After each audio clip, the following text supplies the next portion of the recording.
Hectic Way Podcast, episode 14. I'm your host, Kate Conway, and I'm here with none other than Mr. Ryker Taylor, the CEO and owner of Wundertre. Yeah, thanks, Cade. Appreciate it. Looking forward to the conversation. Give the audience, of course I know, but Sure. A little backstory on how we crossed paths. Yeah, so I guess we've known each other like right at about a year now. It'll be a year Saturday. Time flies. Yes, time does fly when you're having fun, or when life is terrible. Either way, right? No, just kidding. But yeah, I guess we met about a year ago when you were working over at Buffalo Media, and then Wundertre bought out Buffalo Media, and then pulled you over to our team. So yeah, it's been a year already. So how was that entire experience with?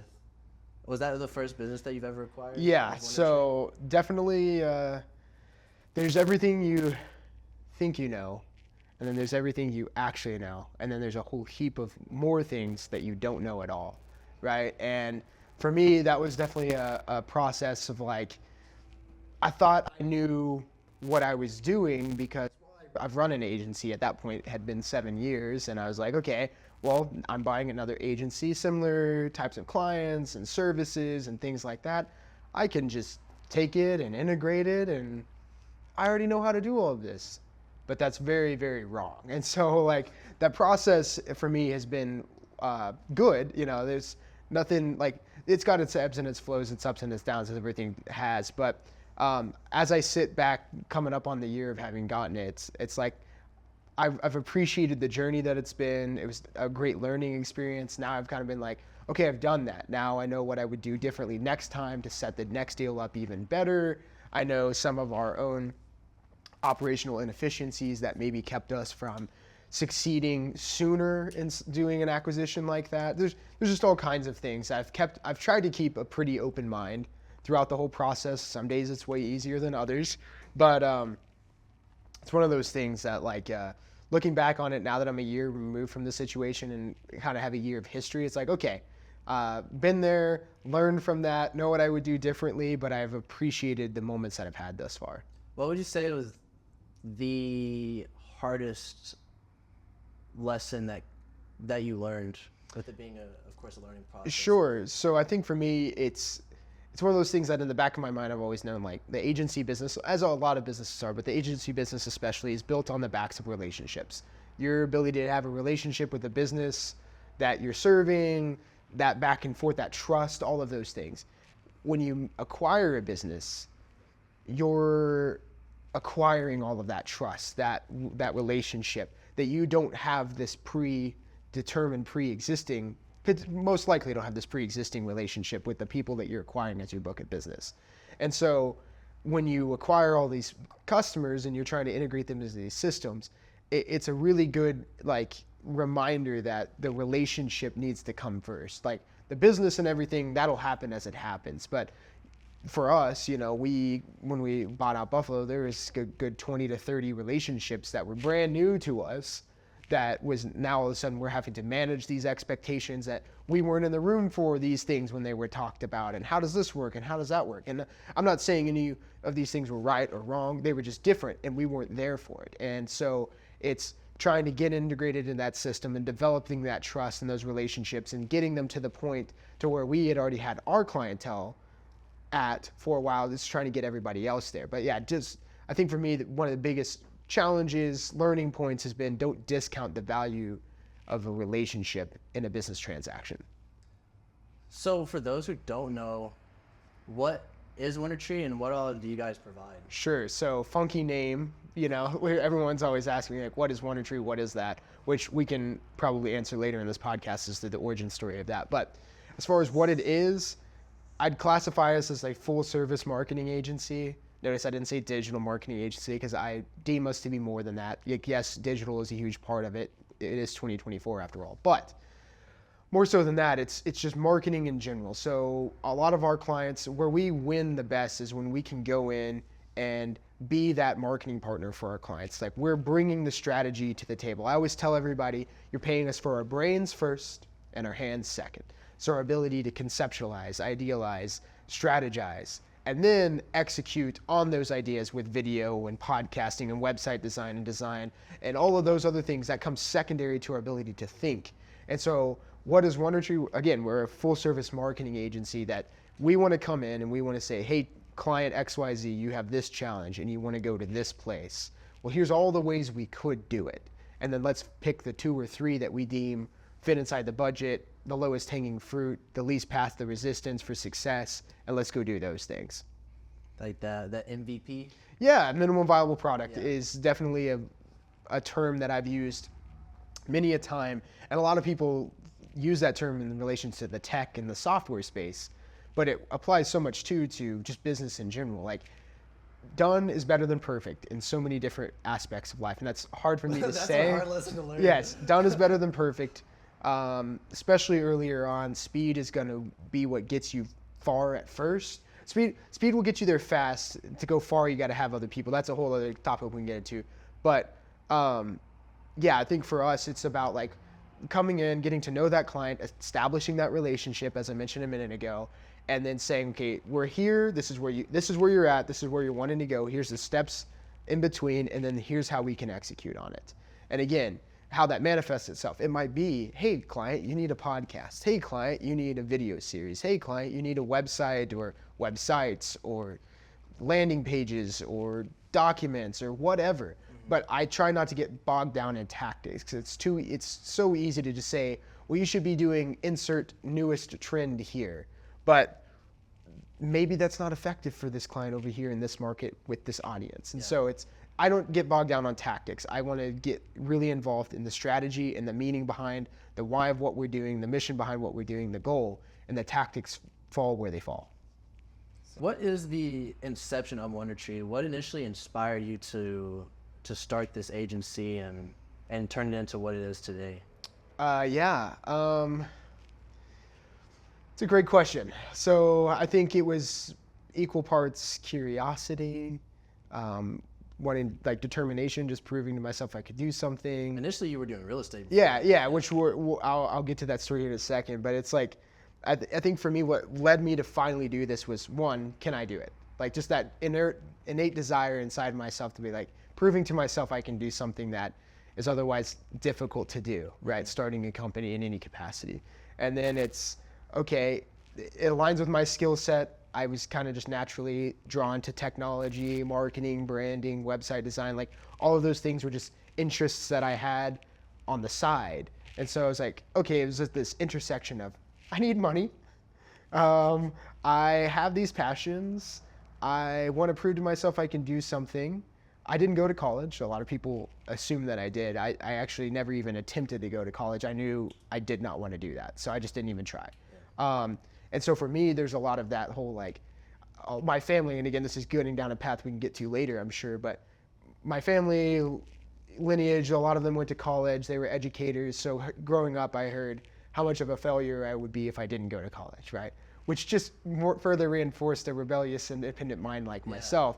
Be like, I'm not going to go to college, right? Go against the grain a little bit. And so again, kind of just being able to prove to myself that I can do this and I can stake out on my own. And now, again, there's definitely some security that comes with college. I'm not knocking college. Like there's some days I've woken up and been like, damn, if I just had a degree, I wouldn't be worried about how I'm going to eat tomorrow. You know what I mean? Like I would have a steady 9 to 5 and I'd be living my life and I wouldn't be worried. But that just wasn't in the cards for me. So for me, the inception of it was I was in real estate. I had been a realtor for a couple of years. I thought in high school I was going to be an architect, which would have required me to go to college.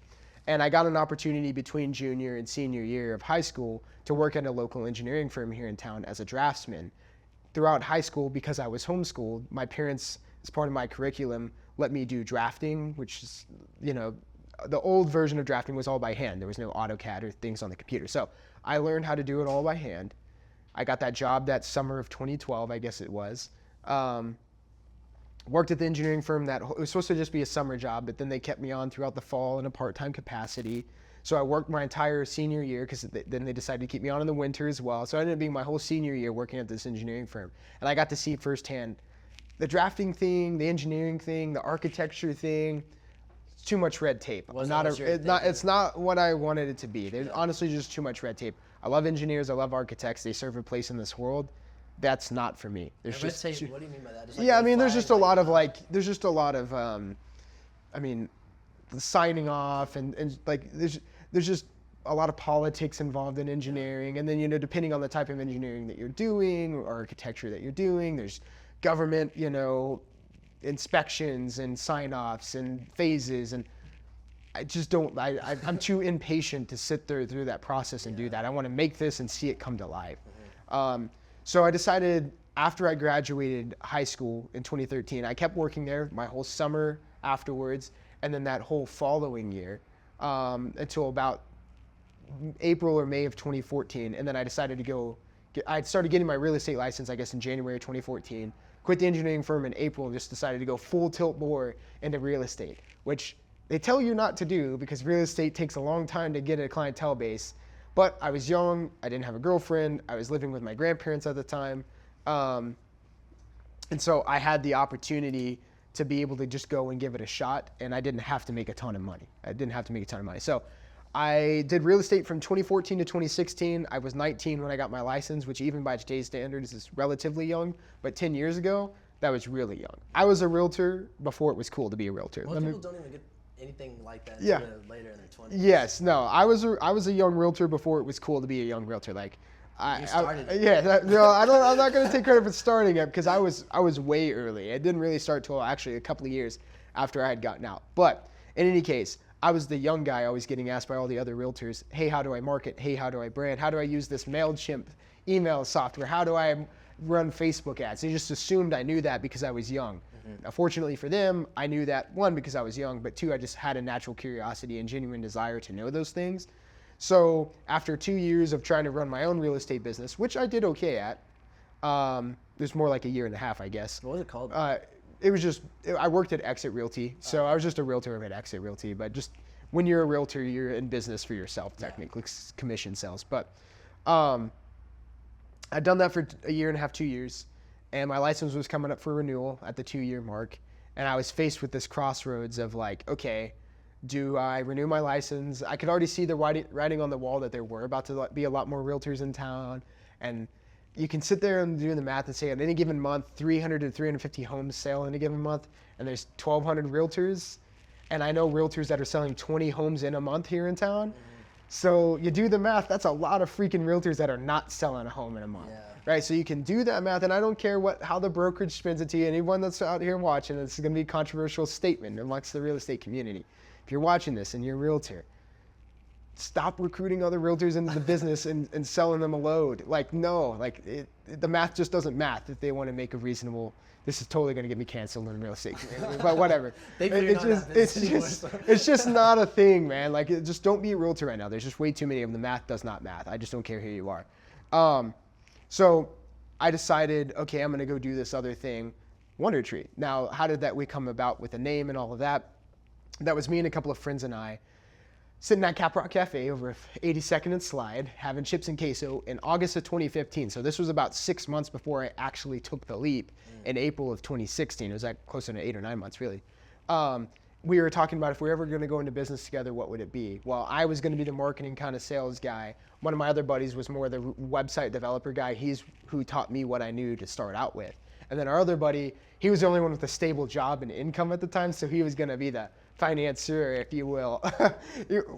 The man was not making that much money to be able to do that, but at the time when you're 20 years old and one of you's got a stable job, it seems like it. So, look, guys, I'm a funder, James. so we were going to go do that all together. Well, within the course of the 2 weeks after that conversation, well, I guess let me talk about the name. So we were talking about if we're going to start a business, what would it be? We decided marketing agency because all of our skills would align there in some way or shape or form. And then my buddy was like, so what do we call it? And then my other buddy was like, what if we called it Wundertre and spelt it all weird? And so we came up with that idea, and then we had 2 other names like NetForce Media and then Galaxy Media Group, okay? Galaxy Media. Galaxy Media Group. Okay. Marketing that's out of this world. Yes. Cheesy as hell, right? So we focus group those 3 names. We leave Cap Rock Cafe, and I called like 10 people I knew, and I pitched them. I was like, hey, if you're going to work with an agency, blah, blah, blah, blah, blah, do like this name, and this name. And Wundertre won against those two like all day long. And so I ended up buying the domain on my credit card because I was the only one with a credit card at the time. So I bought the domain on my credit card and just kind of sat on it. Well, over the course of a few weeks, my two other buddies decided that wasn't what they wanted to do long term. They wanted to go down other paths. Cool, sounds good. So I just sat on the name, sat on the domain name, sat on the idea. Fast forward April 2016, and I decided to take the plunge instead of renewing my real estate license. It was literally April 15th, 2016, which is tax day. So I was filing my taxes. I looked at how much money I made or didn't make, and then looked at the writing on the wall with the real estate, looked at my skill sets, looked at all that stuff, and I was like, you know what? I really don't want to be doing this long term anyway. I enjoyed real estate sales to an extent, but I did not want to do that long term. The marketing thing is what really ignited my passions, and just running my own business and having my own brand and setting my own name and doing all these things. So I said, screw it, I'm sitting on the name, let's make it happen. So I went and told my brokers at Exit Realty, hey, this has been fun. I appreciate all the time and dedication you poured into me, but I'm not going to renew my license. Instead, I'm going to go do this other thing. And then I went up and down the halls at the brokerage to some of my fellow colleagues, and I told them, I was like, hey, remember how I've been helping you for the last 2 years for free? Well, now I'm doing this as a full-time gig, so I'm going to charge you. But, you know, I just, whoever could get to give me money, $100 here, $100 there. I mean, I was way underselling services, right? Website for $150, hell yeah. You know, I'll take that in cash, please. Yes, absolutely. And again, at that time, I just turned 21. I was living in a house with 2 roommates, so it was a 3-bedroom house. We each had a room. I had just met my now wife, but at the time just girlfriend. We'd been dating for 2 or 3 months. My car was paid off. I only had liability insurance on my car. So I'd figured up my monthly expenses were $1,200 a month. So I didn't need to make $1,200 a month to pay my rent. And $600 of that $1,200 was food, because I ate out every meal. So I could spend $10 at lunch and $10 at dinner, which 10 years ago you could do. Now you can't do that. Yeah. And so that was my budget, $1,200 a month. So I just need to make $1,200. I can't even imagine needing to do that nowadays in today's inflation and stuff, and just kids and family and all the things. But $8 for eggs. Exactly. But no, man. So that was kind of my opportunity. Was like just went up and down the halls, and then I sold my my PlayStation 4 that I had just gotten for Christmas, like 4 months ahead of before that, an old cell phone and a TV I'd had for a couple of years, and then I did that. Sold some of those clients a few $150 things here and there, and then lived off credit cards for 2 months.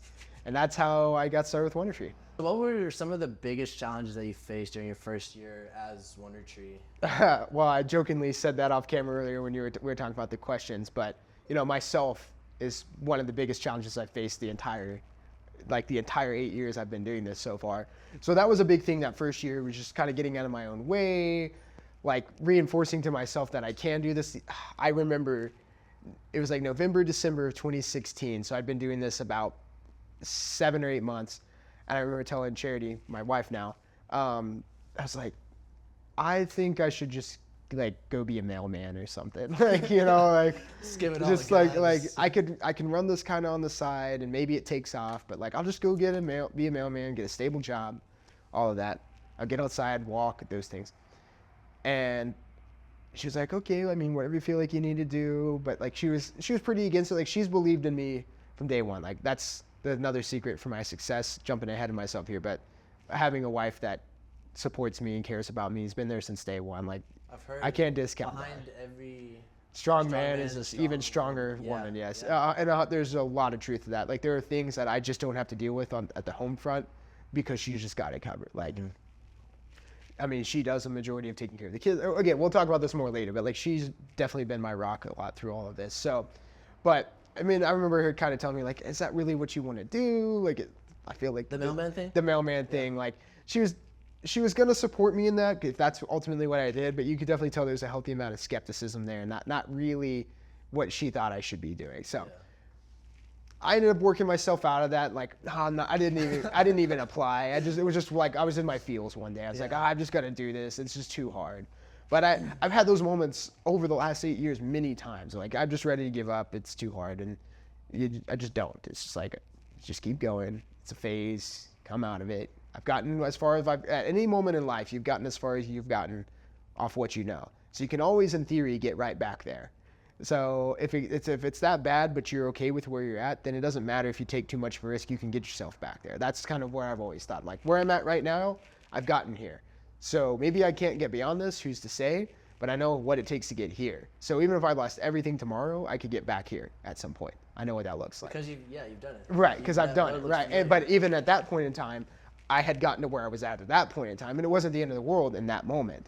So I think that's what always drags me out of it is like, okay, I've gotten to where I've gotten. I can do this, so on and so forth. My wife obviously supporting me a lot. But ultimately, I didn't do that thing. So the biggest challenges, though, was just staying consistent, figuring out what I was trying to do, just making money, like just proving to myself I can do this, staying in the fight, even though I was making next to nothing. Like it sounds like even as of course, money is a huge aspect of it. It wasn't like you were chasing the money; it's more like you were chasing the vision, not the check. Sure, yeah. I mean, yes. But the I've always been, yes. I'm not going to be one of those. Let me put it like this. When I first started business, and probably for the first 5 to 6 years I ran the business, since it's honestly been within the last couple of years, I've changed my mindset a little on this.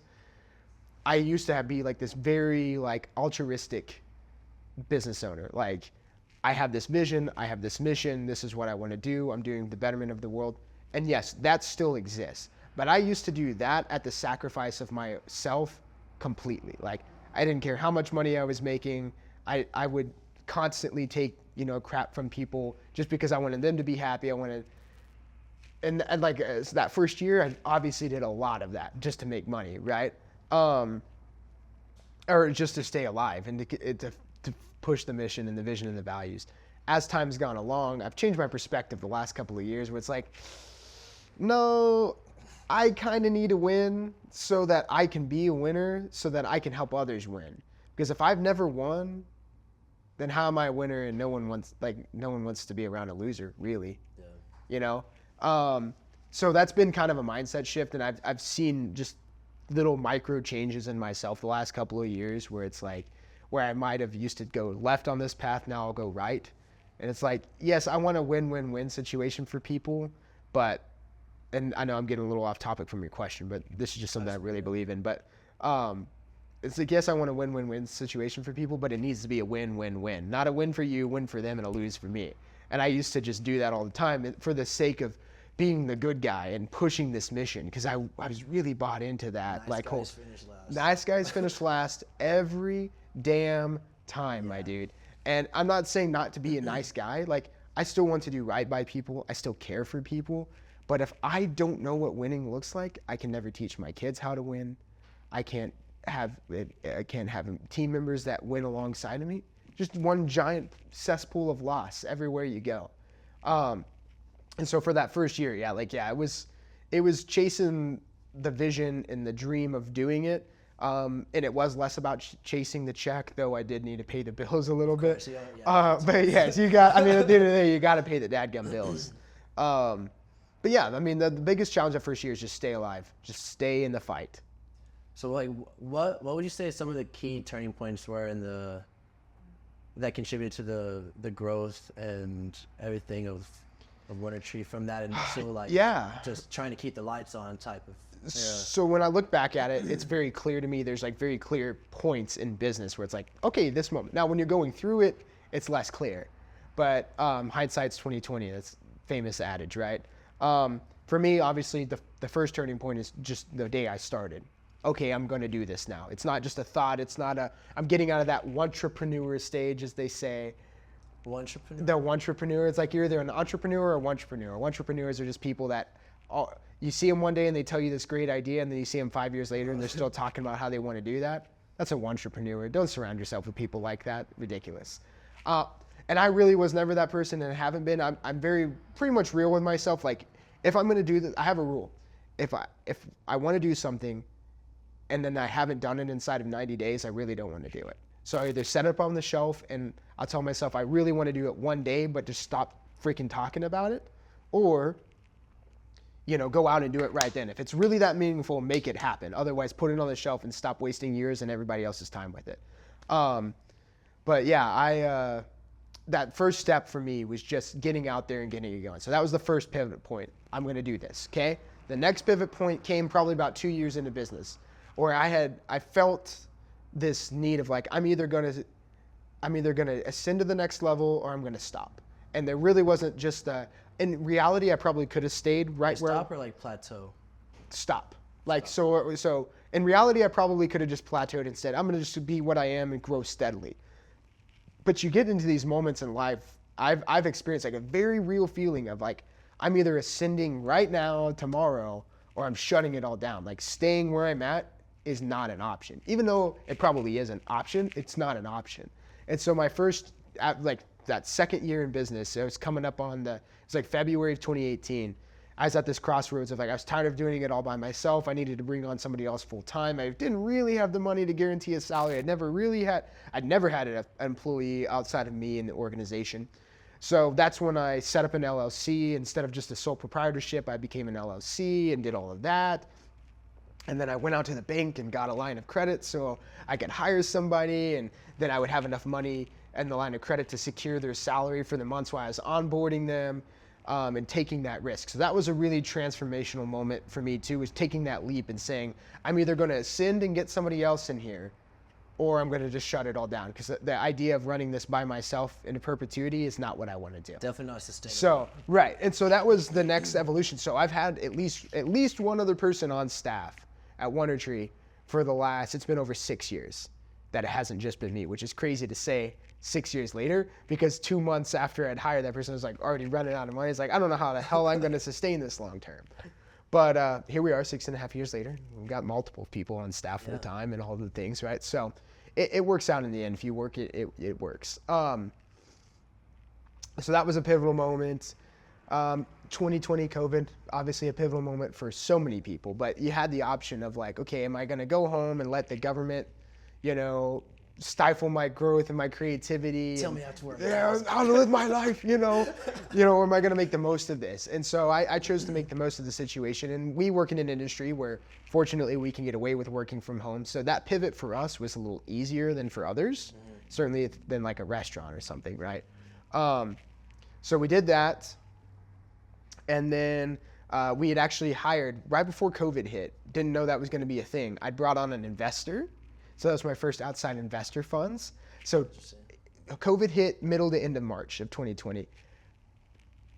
March the 5th is when I got the cashier's check with the investors funds and cashed it. And no one knew COVID was happening yet in the United States. So I cashed this big check, and my plan was 2020 was my year of pushing it hard on growth. So I hired 2 people before COVID hit, and they started so we literally COVID hit. Then that first week, everyone was working from home. I had 1 person start, and then the second week, I had the second person start. So here we are entering COVID. Everyone's shutting things down, putting things on pause.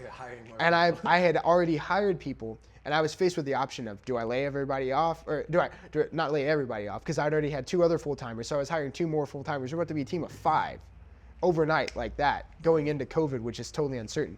I chose to keep everyone around and use those investor funds for retention rather than the further expansion they originally intended for. They just became retention plays for me. But that was kind of a pivotal moment of, am I going to continue trying to push on this growth? And I'm glad I did. Who's to say if I hadn't kept those 2 people around during COVID, where we'd be today? Would we have been able to survive and keep up with the workload and the craziness? Would we have gotten in the mindset of we're going to hunker it down and just be ourselves? Like, who's to say where we would be? So that was a pivotal moment. The next year, 2021, had another huge pivotal moment of, had 1 employee that I had hired for 2020. She left after a year. They were moving away. Husband got a job in another place. And I was at this crossroads of, well, I need to really take her job and separate it into 2. And then I'd already just hired another person. So I hired 3 people within a 2-week period of time. Jeez. Didn't really have the money to do that, but I did it anyway. And I was like, I'll figure it out, I guess. Full sense. And I mean, that's me just, talking about making sacrifices. There was a period of time after I just made my first full-time hire in 2018 where I didn't take a paycheck for 9 months. We left off my wife's limited income at the time because she also owns her own business and was still relatively early on in her growth journey, and credit cards. I did not take a single dime from Wundertre for 9 months. To this day, even saying that out loud, I don't actually know how we made it through, but we did. So like, yeah, like I literally did not make money for 9 months. That takes I think that says a lot about you, seeing that if you don't take a dime from Wundertre and you just kind of let it do its thing, like let the money that's in Wundertre already take care of Wundertre. Yeah. And you just like, okay, I'm gonna continue to work for Wundertre, but just at the sacrifice of, taking any money home. Yeah. And like that alone shows that you were chasing the vision, not the check. Yes. Because if you were chasing the check, your ass would have been out of there. 100%, man. First month. Well, 100%. And that's why I say, like, I had that kind of altruistic vision of like, I need to do these things for the betterment of the company. And I'm glad at the time that I did, right? That's what the company needed from me at that point in time. But man, it was definitely stressful. And like I said, because personally at that point in time, I was 22 years old. I didn't have a savings. My wife and I had been married for barely a year. We had no money in savings. Wundertre didn't have money in savings. We were drawing off of a line of credit so I could pay someone. So not only was I not taking a paycheck, I was watching myself go further into debt with credit card bills and things. It was like a double negative of the worst proportions. Yeah, and again, I still to this day don't know how we did it, but we did. And that carried into 2019. But 2021, same thing. So I hired some people. Didn't really know the money, but I knew I needed to make the hires, so we did that. And then 2022, a big turning point was looking at the company and saying, okay, I've been at this for 6+ years. I've never really taken that much money home in the grand scheme of things. There's that period of time where I didn't take any money home. Every time we bring on a client or 2 or 3, I feel like I have to immediately hire somebody else to support those 3 clients. But then the money those 3 clients are paying us immediately go to pay that person I just hired, and there's no money left over at the end. So it's like, is the goal of Wundertre just to bring on clients and then pay people and then have no money left over at the end? How the hell does that work, right? So 2022 for me was a big shifting point of like efficiency, process, more doing more with less clientele. Like how can we offer enough value to individual clients that they'll pay us more, but I have to have less clients overall, so it's less people to service them overall. And it's figuring out these operational procedures and things. And that was just 2 years ago. I mean, like, so it's July 2024 when we're filming this, not to date this podcast, but that was like 2 years ago, like June 2022, July 2022 is when I finally got it through my thick skull of like, what needed to be done and from an operational efficiency standpoint to where we actually were able to start putting away a consistent profit month over month. And I wasn't just watching money leave my bank account. There'd be some months where $5,000 would just like disappear from the account. Like we would make negative $5,000. And it's like, yeah, you can't do that for too long when you don't really have that much in savings to begin with, right? I've always kind of lived on life's bleeding edge. I don't have 3 months worth of business expenses saved in the bank at any given time.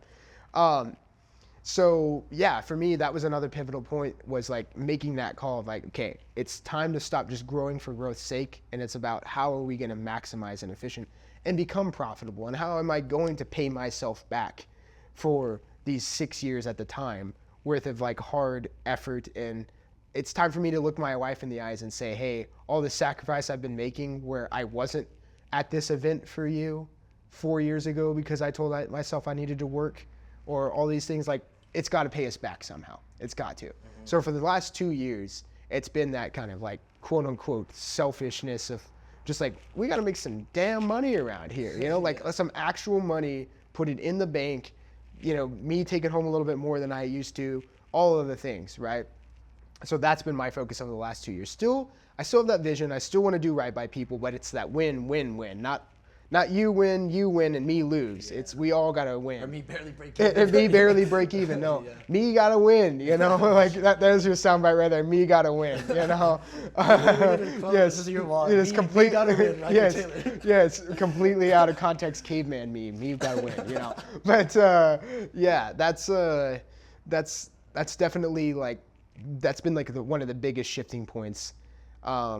And then I think right now we're kind of going through one too, and it'll be fun to look back at the end of this time period and see. But looking back and saying like, how much did we grow from working on process efficiencies and standardizations of processes and documenting things. You'd think 8 years in you would have more of that figured out, or we'd have more of that figured out.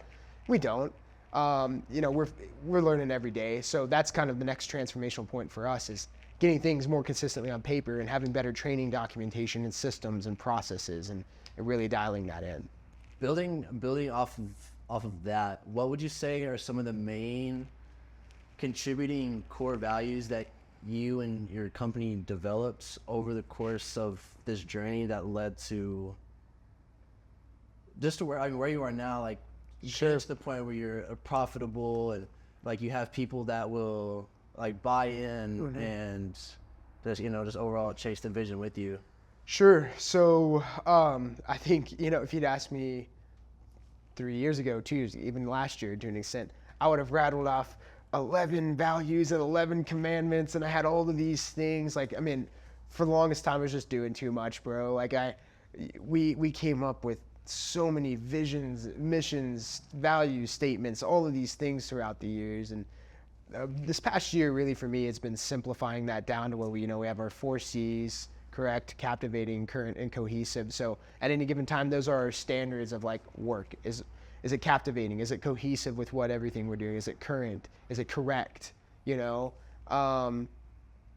Wherever values: overwhelming excellence, relentless communication, and joyful interaction. That's it. Those 3 2-word values. We used to have, like I said, like 22. I think I remember when When I was onboarded, it was the 11. Yeah. It had been trimmed before you onboarded, and when you onboarded, it was still way too many.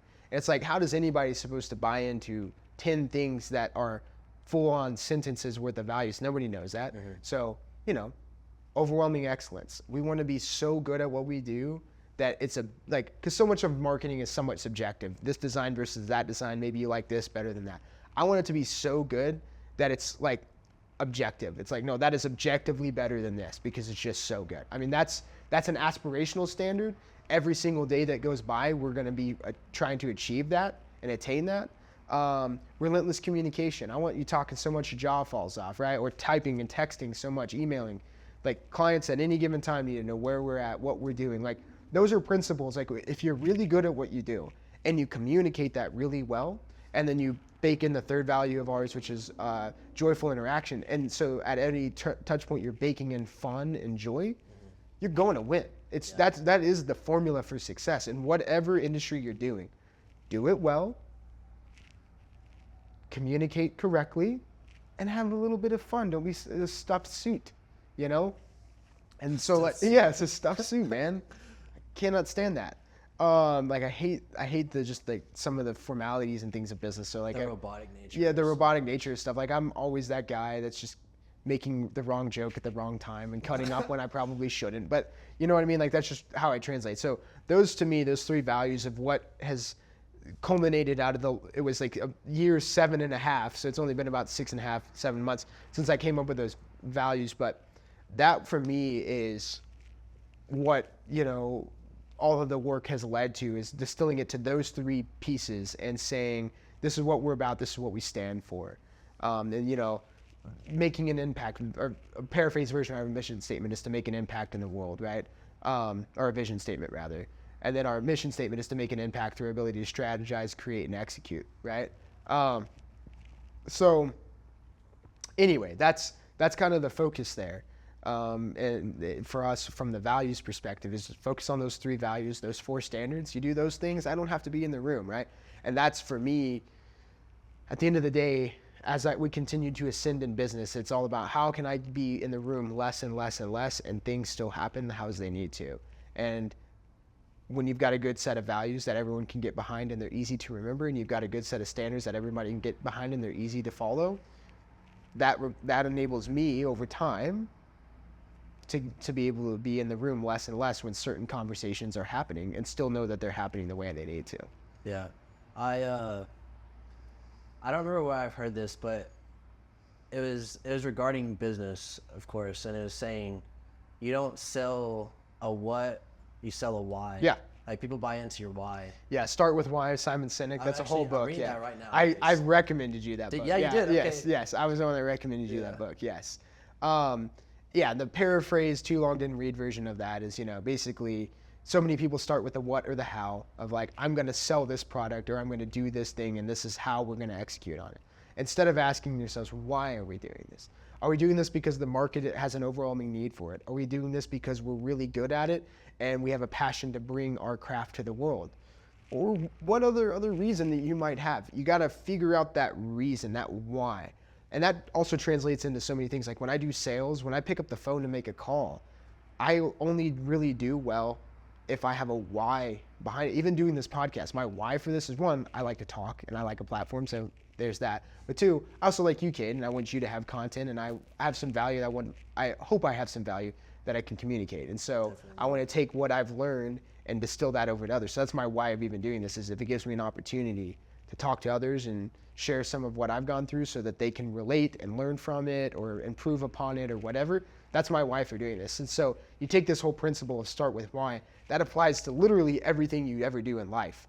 If you really want it to, you can distill it down like that. But yeah, there's some people that I know that disagree with that. I got a buddy that he literally just put out an Instagram reel, said why I hate this book, and he was holding up start with why, and he rips it to pieces. And I mean, I understand his perspective. I politely disagree with it. But Austin, if you ever watch this podcast, I'm talking about you, buddy. But anyway, yeah, I think it's important to really determine why are we doing this in the first place. And then from there, figure out the how and the what, and still figure out how you win. Because I used to be so about start with why that it was like, I'm just doing this for my why, and it's not, I didn't want to win over here. You eventually got to get to the why. But you got to figure out how you're winning, I'm winning, they're winning. But you got to win too, so you can keep your why going. Looking back at this journey the past 8 years, would you say, or would you change anything that has happened or any ways, approaches? I think most everybody would say yes. At some point in time, they would change things that they did. And I certainly would. There's little micro interactions and things like that. And moments that I had with employees of like, just like, I would do that differently, or I would train a different way, or I would say something different in this moment, or a customer in an interaction where I'd be like, no, I should do this way. Like, sure, there's plenty of things I would do differently. But at the same time, everything I did, the way I did it, got me to where I am now.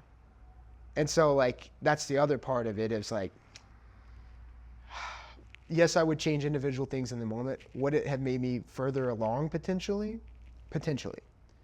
But at the same time, I'm where I'm at right now, and that's not really that bad of a place. Yeah. And I can look back, just even in the course of this conversation, as we're having some of these things and I'm talking about some of this out loud, I don't often get the chance to reflect in this way, in this setting. And I'm kind of like, man, like, it's been beautiful. Like, it's like to get to where I'm at, I think back, I was like, damn, 6 years ago, I was trying to figure out how I was going to pay myself because it had been 9 months. I was living on credit cards. Thankfully, I haven't had to do that in a long time. That's beautiful. Like, so would I go back and wish I didn't have to do that in that moment? Yeah, but I did, and now it's kind of all the fonder for it, I guess. So to answer your question at face value, yes, there are plenty of things that I would do differently with hindsight, but it's also what got me here, and so I'm thankful for it, and I'm not bitter towards it. Well, I would say overall, I mean, being able to, I guess, have the opportunity to hear your perspective and like you diving into like the origin of like why you started this, why you're doing this today and everything. I mean, I think there's so much value that you brought to the conversation, brought to the table overall. You brought a whole plate of food and steak. I try, man.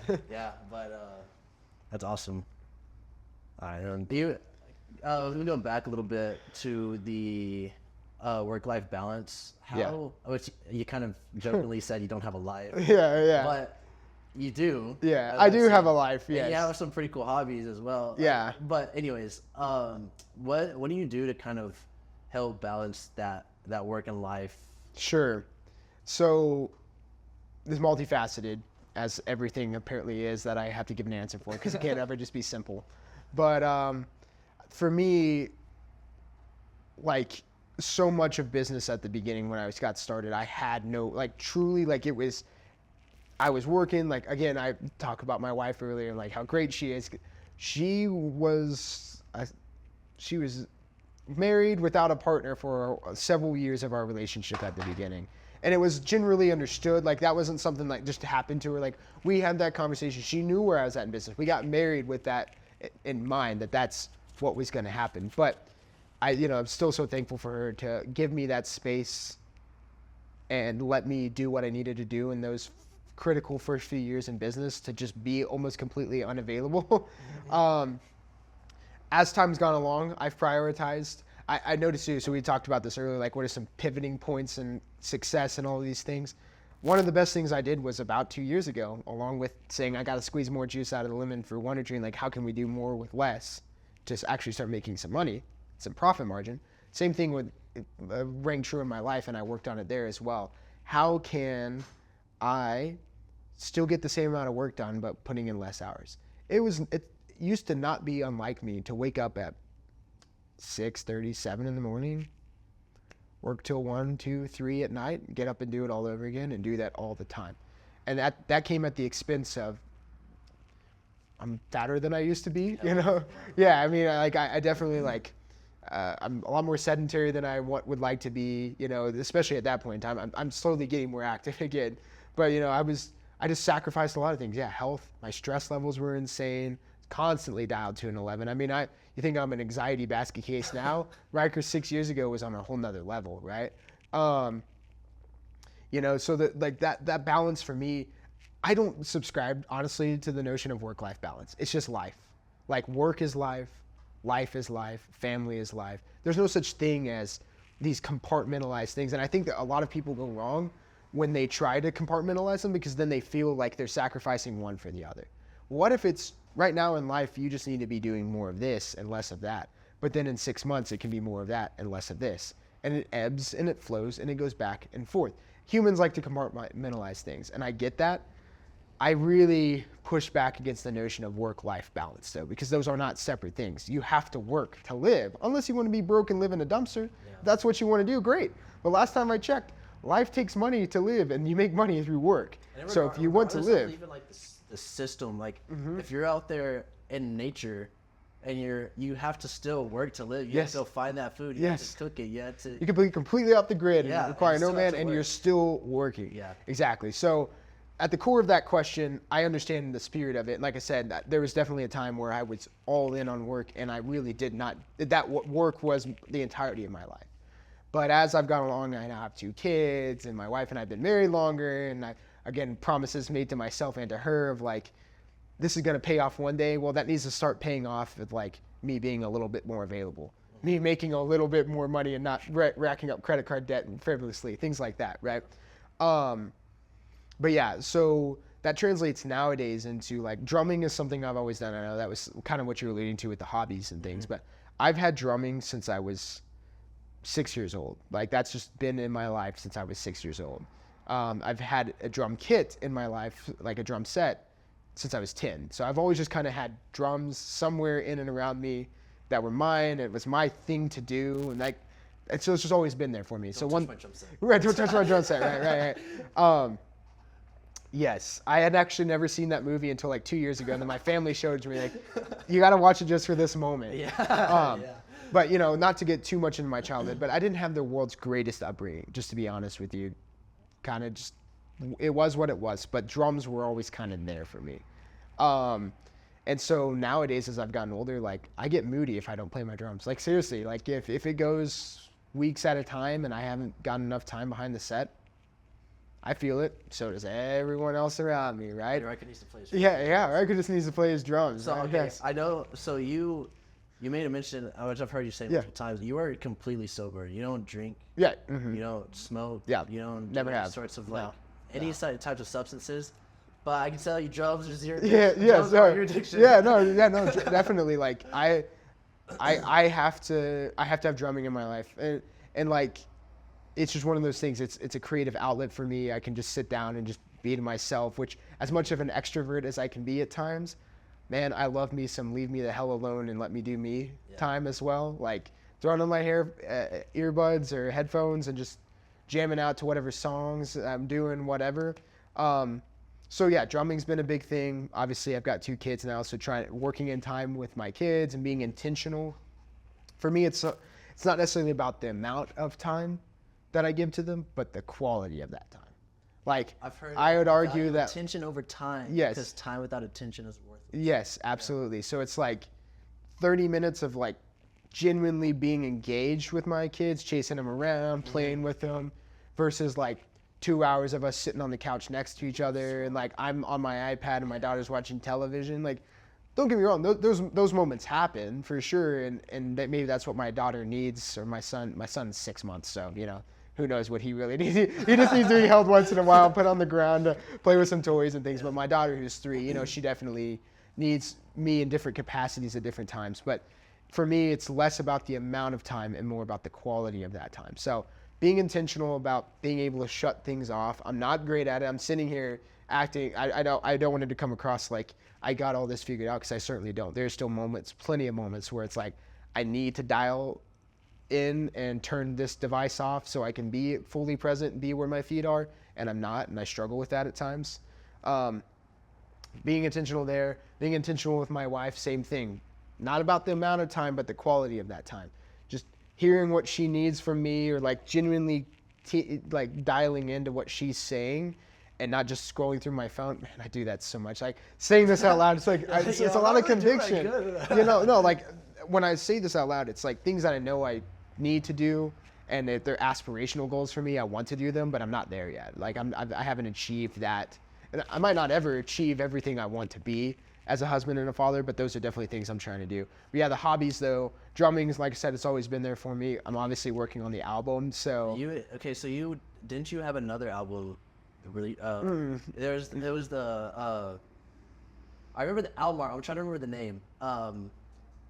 Because you changed it like 3 times, right? Oh yeah. So it's gonna be Contortionist, but it's still Two Horizons. Two Horizons. And that's still the one. There's 2 of them, right? So there's the first one, which is gonna be Two Horizons Lucent, and the second one, which is gonna be Two Horizons Tenebrous. Yes. They're EPs, right? So the first one's gonna have 4 songs. The second one's gonna have 3.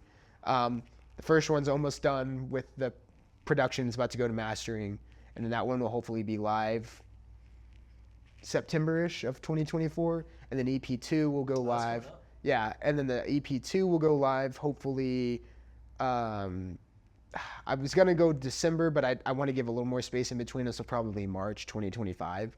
And then I'm working on EP 3 and 4 in the background right now. So for me, it's been one of those things of like, I've played drums since I was 6. I'm pretty decent at it. I've had drumming mentors. A lot of it was self-taught, but I've had some drumming mentors as I've gotten older in life, that I've taken Zoom lessons with and things like that. I've also amassed quite a collection of drums. I don't know if you want to, I can send you a picture you can throw up on the screen while we're having this somewhere if you want to see it. Yes. Over the years, I've amassed that collection, and I told myself at the end of 2022, going into 2023, I don't usually do New Year's resolutions. I think they're bullshit, just to be honest with you. Yeah. It doesn't matter the year, the month, you can change it any time. But as somewhat of a New Year's resolution for 2023, I told myself, I want to write and record an album, an EP, something, because it's a shame that I have this talent and I have this equipment, but nobody's hearing it. No one hears it, and I hear it for myself. And to an extent, I enjoy it because it's like, this is me, this is stuff for me. But I'm ready for the world to hear what I can do and what I want. And me being me, literally the goal of the project, the why of the project was to flex on everybody. I will say, I got to sit in for a little while while I was recording the Two Horizons, and blown away is an understatement. It was insane. He says he's like, yeah, you know, I'm good. I mean, he's a badass. Well, thanks, dude. Yeah, thanks, man. That's what we set out to do. So I hired a studio musician, went through the whole process, recorded with Scott Ferris over at Amusement Park Studios. Shout out to Scott and Chris. But yeah, my guitar player, Jared Brandon, shout out to Jared. He wrote all the guitar parts, melodies, not lyrics because it's all instrumental, but hooks, melodies, all of that stuff. And I told him literally when we were writing, I was like, the goal of the project is to flex on everybody. I just want it to be so cool that people are just like, oh, that's sick. Like, it's instrumental, so I want the music to tell its own story. I want the songs to mean whatever they mean to you. I like it when I hear a song and I don't have lyrics to just like push me into a thought pattern, but I can rather glean from it what I feel like I need in that moment. And so I'm hoping that's what I'm wanting to achieve with this particular album. And then, me being the marketing branding guy, I've got some little Easter eggs and hooks, and like I'm really focused on the thematics and the story. So the Two Horizons thing has somewhat of a thematic play with me. The song titles all kind of tie into each other. The first goes into the second and back around. Like you can listen to either album in either order, and it'll tell a similar yet, I guess, what's the word? The word. It's like a flip. Yeah. Yes. Yeah. know, Like. yeah. Yeah. The word is eluding me at the moment, but yeah, basically just the opposites of one another. Yeah. So yeah, there's a lot of stuff like that that's gonna happen. I've put my time on that.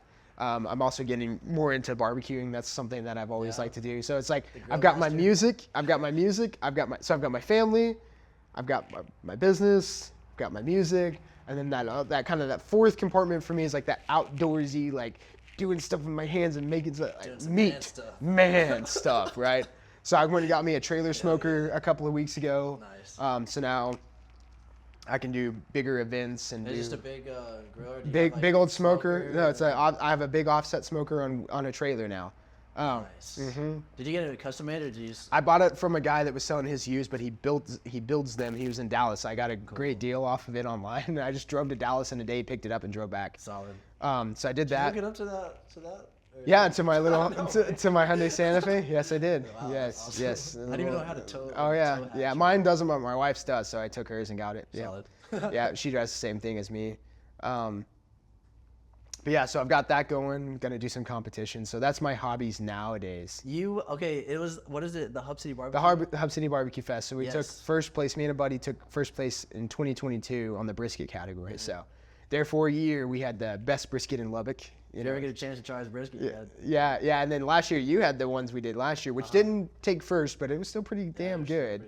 Our ribs and the mystery meat, which I think was pulled pork or whatever last year, it did pretty well as well. It placed last year. So yeah, I'm gonna still do that, and I'm doing actually 2 other competitions this fall. And With barbecuing? yeah, with barbecuing. So that's kind of becoming my new thing. It's like, okay, I've got my music, and then I've got this other thing. Just really trying to focus on that because the health and wellness and well-being for so long took such a backseat for me. So definitely prioritizing that now. What difference would you say that you feel with having that prioritization of yourself, your interests, your hobbies, and how it kind of leads into you better being able to manage or without the stress, like with your business? Yeah, I mean, definitely still have plenty of stress, my man. That's just gonna be me naturally, though. As I've just kind of gotten older, though, letting go. I've gone to therapy for years and years. Well, not years and years, but since when COVID hit, I decided to enroll myself in therapy because I wanted to play offense with my mental health. I just saw how the world was going, and I was like, you know what? I'm already stressed out as it is before you throw a pandemic in the middle of it. Let me start going. So I've gone to therapy consistently for the last 4.5 years. And one of the things I appreciate about the therapist I go see is all about mindfulness practices, right? And one of the things that we've done is taking Wundertre and putting it in a shoebox mentally, right? Not really. Putting it in a shoebox, closing it up, and then imagine that there's a bookshelf in front of me. And you take that thing and you say, okay, what shelf am I going to put it on? Can I put it on the top shelf and set it up there and walk away from it and still be okay? And so it's like getting myself to that point where I can do that. Now, that's not saying that's what I'm doing, but being able to have that moment of power where I can put that up on that shelf mentally and walk away from it and just know that it's going to be there, and I don't have to be constantly holding on to it, that has helped me a lot. Like, I'm still in Wundertre. I'm still doing Wundertre every single day. I mean, I've spent this weekend I worked a lot more this weekend than I've had the previous 6 weekends combined just on Wundertre stuff. Every once in a while, I still have to put in the time, right? And I'm willing to do that. But it's like that mindfulness practice of mentally putting it up on the shelf and saying, it's fine, and getting used to removing myself from the situation. That's what's helped me stress out less about it. It's just like, you know what? It is what it is. Like, I got to where I got doing what I did. If I lost everything tomorrow, I could get back here again. You gave us some gold. Thank you, man. Like, I'm hoping. No, I know. Yeah. So Good. For a fact, everything you shared. Even if you're not interested in a marketing agency or starting your own business, I feel like I just listening and like seeing the way that you portrayed all of this, the intentions behind things, the mindfulness, which we got there, the prioritization of yourself, and like the importance of, you know, being a little bit selfish in certain ways, of course, not in overall, but yeah, I think that's super helpful just on a life basis. And I mean, I couldn't be more excited to freaking have Mr. Ryker Taylor, CEO of Wundertre, doing it the hectic way. Yeah, absolutely, man. Yeah. Well, thank you, Cade. I appreciate it. And, you know, I've enjoyed getting to know you and seeing where you're going, and excited to see where Hectic goes from here. And I guess this is the part where you plug and say, you got to like, follow, comment, subscribe to the Hectic Way podcast. He'll catch you in the next one. Yeah, we'll catch you in the next one. But you need to tune into Wundertre. Okay, we'll have to think. Yeah. Actually, it says it right there. So, you can't really see it over there, but we'll have that linked in the bio. It'll also be popped up on the screen. Yeah. So you guys check them out for all your marketing and all your marketing needs. Marketing, branding, design, logos, web, truck wraps, billboards, all the things. Strategy first, though. Strategy first, and then tactics. Paying for the mind. That's right. And then for the hands. Yes, that's right. My brain's more expensive.